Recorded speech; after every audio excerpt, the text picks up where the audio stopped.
Okay, this is the IB Music lecture for chant and Renaissance music. I'm going to try and talk as quickly as I can and not take too much time. You are going to need to take notes, and this is going to be an ongoing thing. So probably what's best is to use a Google Doc that you can just label IB Music Notes. However best you take notes, but you're going to need them and you're going to want them organized so that you can go back to them as the year progresses and revisit them and add to them.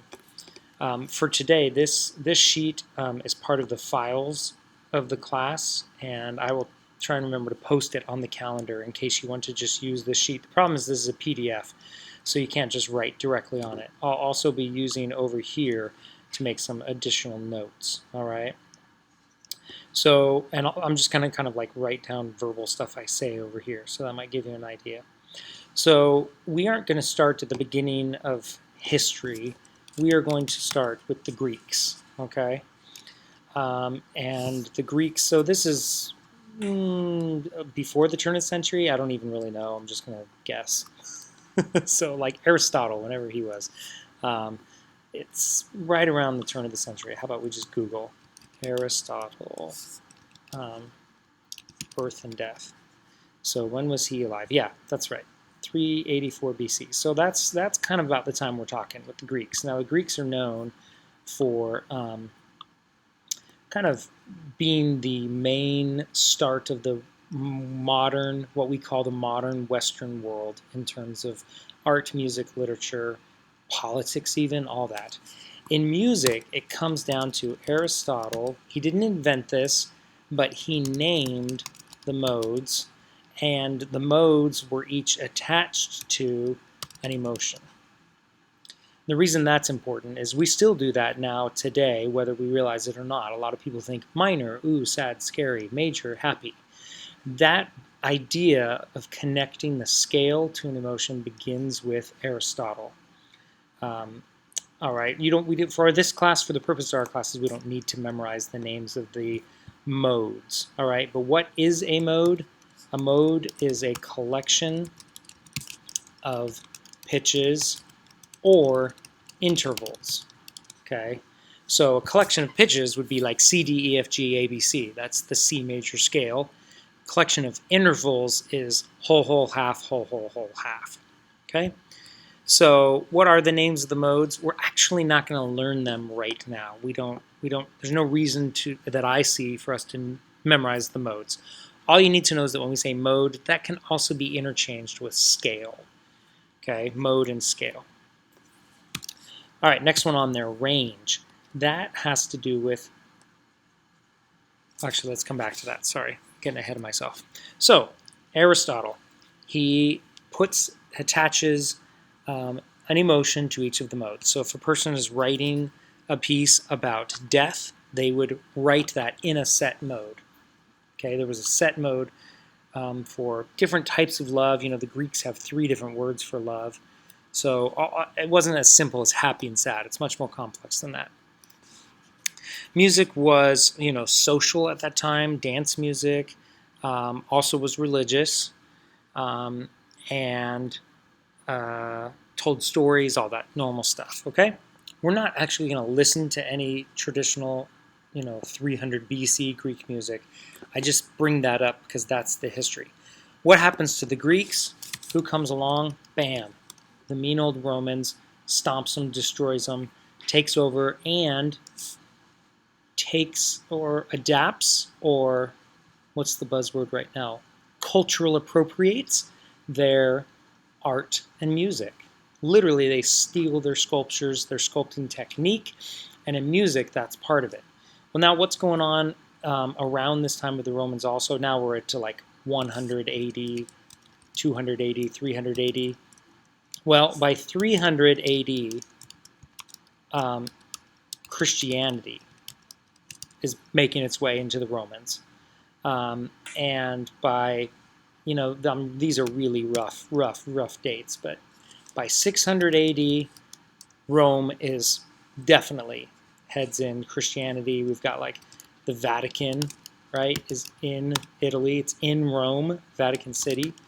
we have the Pope, all that stuff. Well, there's this guy named Pope Gregory, okay? And Pope Gregory had been, you know, it was his goal to organize,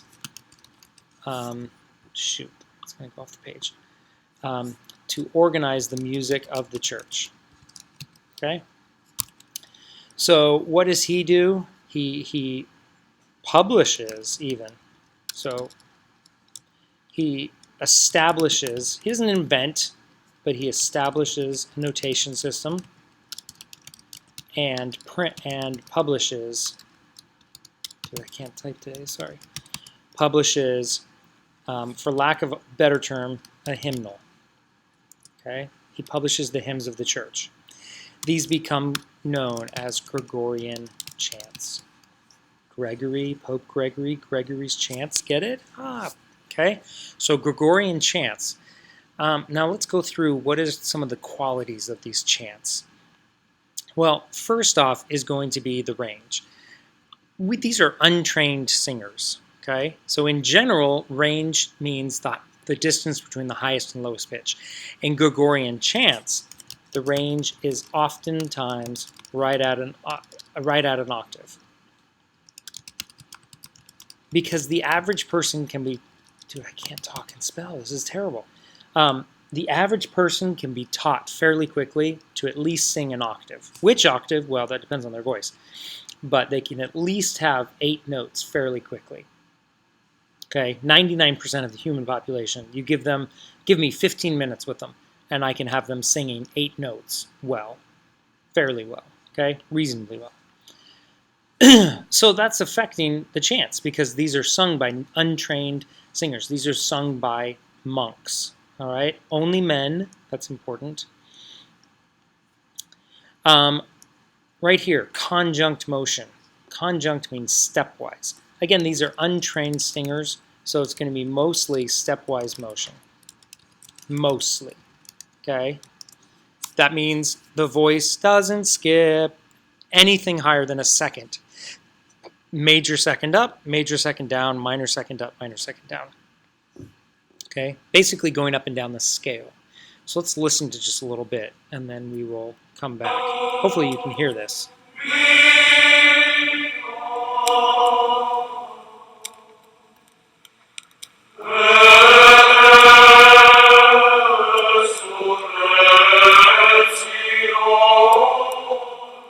There was a little skip there. Right, but if there is a skip, it's going to be like, you know, so disjunct means skips. It's probably going to be thirds, some fifths. Okay, rarely anything more than that. In terms of texture, all right, now this is a big word and it's not listed here, but texture is a big word, okay? And that means kind of like how many lines or voices are there, okay? So I'm very bad at defining it, but I'll explain it and then you'll understand. So the first texture is monophony. Here's what we need to memorize. Monophony means one pitch and one rhythm, okay? So whether there's one person singing or 100 people singing, there's only one pitch and one rhythm, okay? Homophony is multiple pitches, but still only one rhythm. Okay, that's what we like think of as modern day hymns in Christian churches, is homophony, where everyone is singing the same words, same rhythm, but they might have different notes. It might form chords. Then we get to polyphony, right? The translation is many voices. And that is going to be multiple pitches and multiple rhythms. Okay, so that could be two rhythms and 2 pitches going on at the same time, or it could be 1. So let's listen to a passage that starts off monophonic and then becomes homophonic. Here we go. We're going to listen. Monophonic, one voice, one rhythm, one pitch at a time. there's more than one person singing.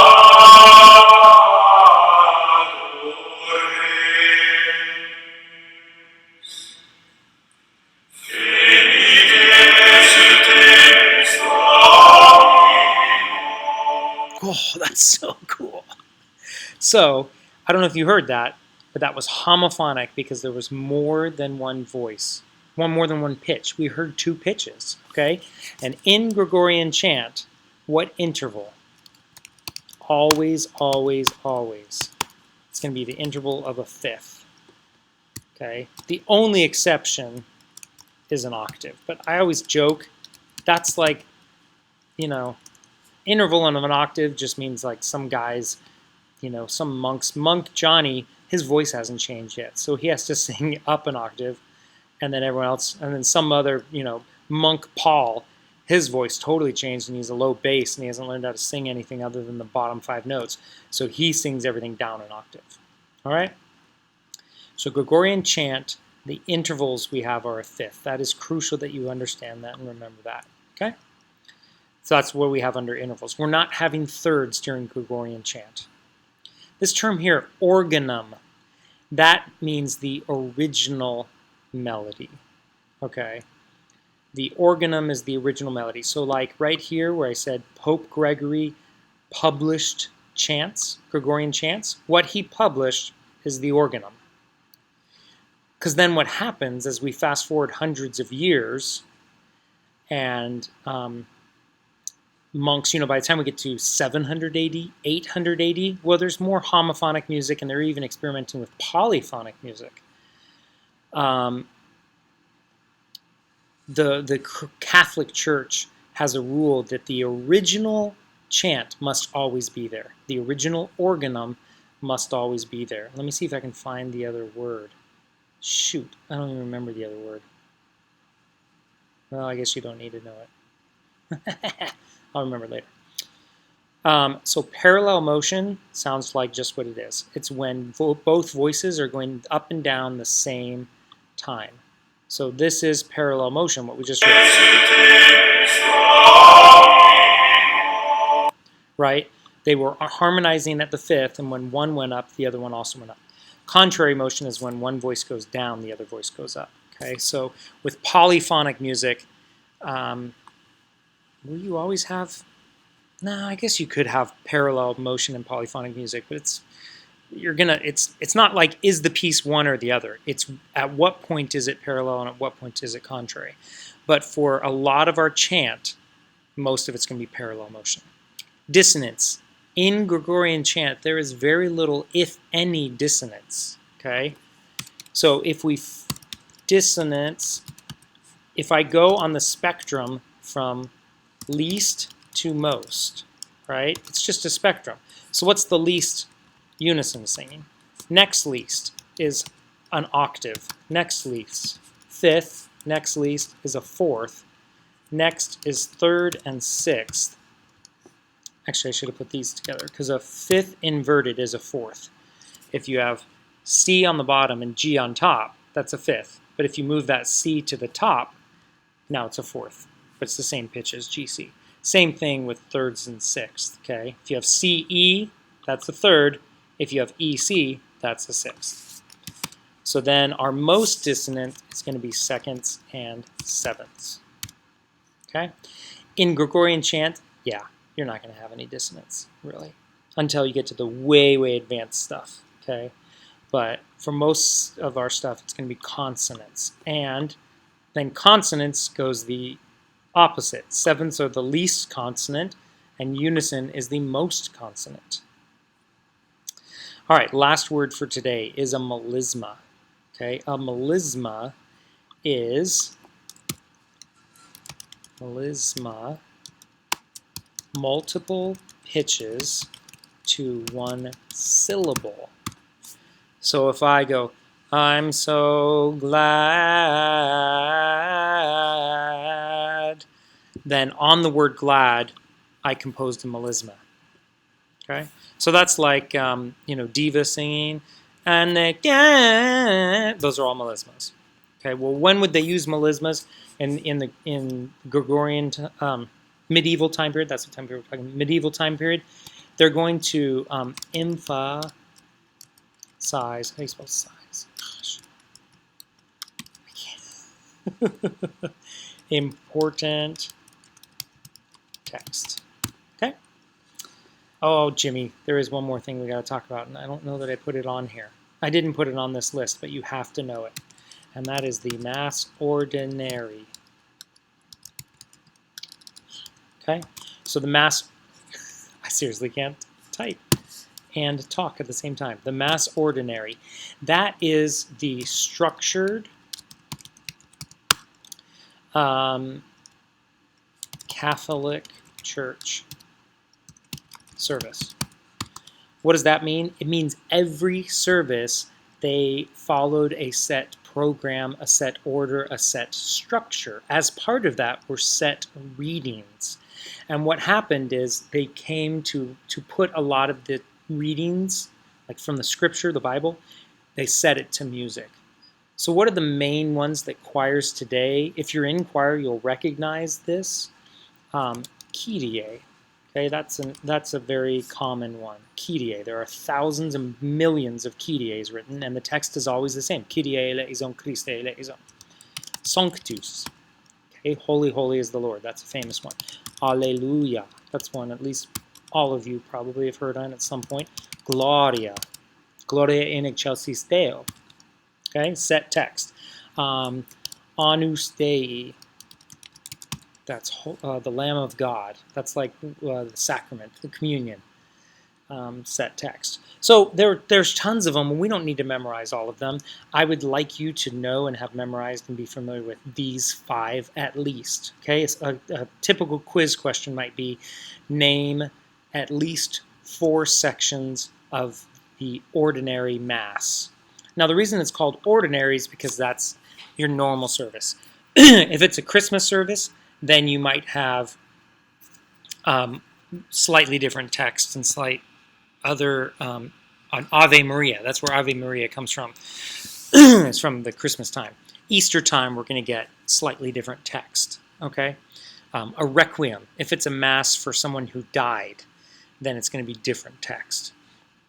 So again, I want to be clear. These are not the only. This is not the only text used in a Catholic Mass ordinary service, but these are the main ones that you're going to use. I'm trying to think last second if there's any that I'm leaving out that are really important. But those are the main 5 that we still come in contact with in choirs today. Okay, is that everything I want to go through today? So over here on this screen, this is an example of what the original pneumatic device looks like, the original Pope Gregory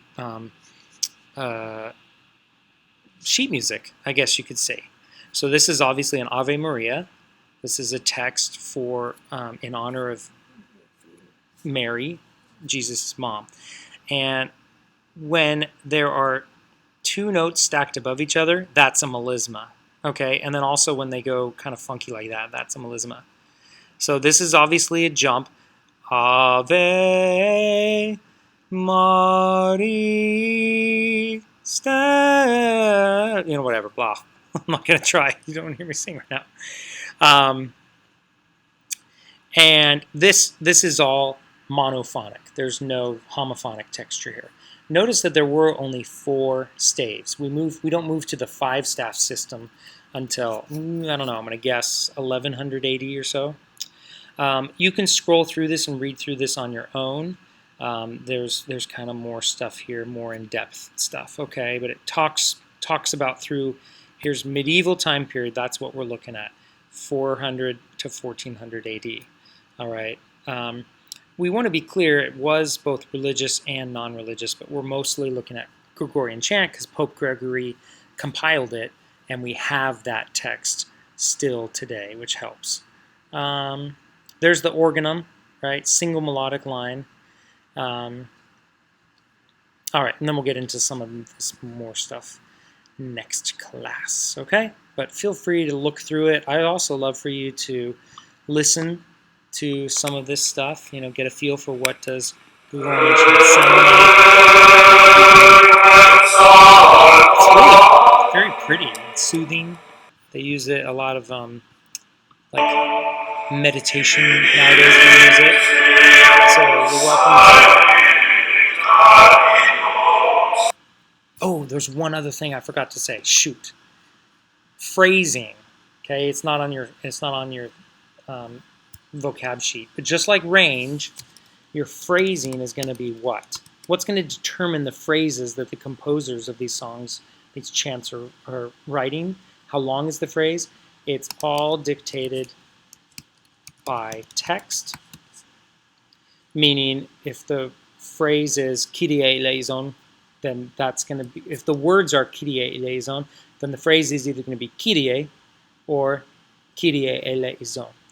Also, how long someone can sing without breathing. Seems like such a simple, dumb thing, but I need you to start thinking about this. All of the music at this point in time is the human voice. Oh, shoot, there's another word I didn't put on there. Sorry, I'm not very well organized, but at least I'm telling you that. A cappella, okay? So that means without instruments. It's vocals only. So a cappella music was the only type of music allowed in the Catholic Church all the way up until, I don't know, again, I'm going to say like 1100 AD. So for hundreds of years, only the voice was allowed. Why? Why? Why? Why? Why? Why? We need to start asking these questions. Because it is the closest thing to dun dun dun God. Okay? And they wanted the emphasis to be on God. That's why a lot of the voices, one of the reasons why Gregorian chant can be considered very soothing is because usually it doesn't go extremely high. One, because you had amateurs singing it, but also because they didn't want to draw attention to the singer. There were no, like, you know, Michael Jacksons of the day. There were no standout stars that were recognized as being like, whoa, this person is the bomb. The whole reason they wore those cloaks, you know, what did monks look like? Oh, we don't have any pictures here, but, you know, they dressed the same. Uniformity. And why did they sing in unison? Because together they were glorifying God, not an individual diva. And that's important to understand because that definitely shapes the music. The phrasing, you can't compose something longer than what the human can sing without breathing. So listen to how frequently they breathe.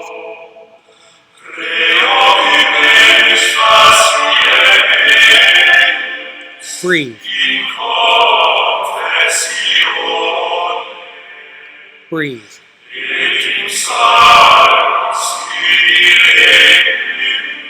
Good. Another thing that's going to come into play is tempo. It's going to be close to 60 beats per minute. Why? Because they believed the resting heartbeat was the closest and best thing, again, in terms of God.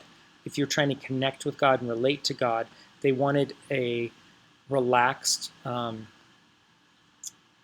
resting heartbeat, not an excited, energetic, you know, heart going 110 beats a minute. And so they composed the music at that nice, slow 60 beats. That's 1 beat per second, right? That's the tempo at which they went. Okay, that's enough of that for today, and we will pick up where we left off in the next class. Don't lose those notes.